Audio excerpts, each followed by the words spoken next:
zweite Nummer auf der Platte ist natürlich der Titeltrack. Das ist auch so ein bisschen so ein altes Ding, das hat man früher oft gemacht und mache ich bei meinen Konzertshows auch tatsächlich so. Denn der Übergang vom ersten Song mit dieser Entwicklung in den Beat, mit dem der Song Me Leve im Loop anfängt, ist halt total klasse. Und ich finde, Me Leve im Loop ist auch eine Nummer, die natürlich an den Anfang der Platte gehört. Nicht nur, weil es der Titeltrack ist, sondern weil es auch vom Thema her der Song ist, der am meisten zeigt, wohin die Reise im Album geht, nämlich Alltag, das normale Leben, die Geschichten, die das Leben schreibt, in verschiedenen Facetten aufzugreifen, in Textform und Musikform und die halt auf das Album zu bringen.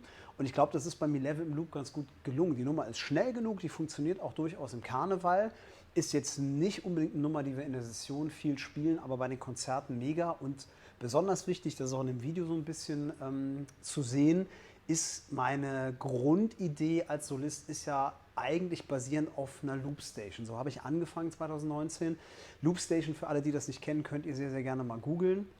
Es gibt super viele Artists, die das auch richtig toll machen. Im Karneval in der Session funktioniert das leider nicht. Wir haben jetzt so ein Setting gebaut, das eine Mischung aus Loopstation und Hall-Playback ist, wenn wir live halt mit Hall-Playbacks spielen. Oft mache ich die Nummern aber auch komplett live, dann mit einer Loopstation. Halt so ein bisschen wie Ed Sheeran das eigentlich macht. Auch nur eine Gitarre, ein Typ.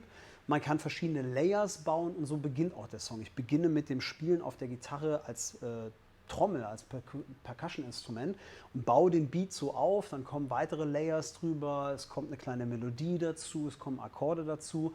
Und diese 4 Akkorde laufen den ganzen Song durch und sind dadurch halt eine Schleife. Also die wiederholen und wiederholen und wiederholen sich. So funktioniert die Loopstation, basierend auf diesem Loop, auf dieser Schleife. Und daher kam mir die Idee, als ich den Song geschrieben habe, dass so ein bisschen und täglich grüßt das Murmeltier, das Leben ja auch wie so eine Schleife oft ist. Ne? Man steht morgens auf, man macht sich fertig, man frühstückt, man geht zur Arbeit, man erlebt immer wieder dieselben Dinge, dieselben Menschen und man hat so dieses Bedürfnis nach Ausbrechen. Ne?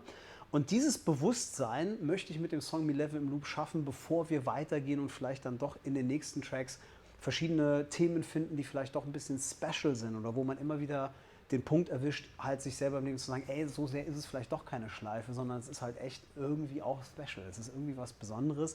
Ist ja auch bei jedem so. Ne? Jeder kann irgendwas sagen in seinem Leben, wo er sagt, das ist besonders in meinem Leben. Das habe ich Besonderes erlebt. Das sind Dinge, die mich besonders ausmachen. Und da führt Me Leve im Loop als Opener-Track und als Titeltrack vom Album auf jeden Fall hin. Me Leve im Loop, alles dreht sich.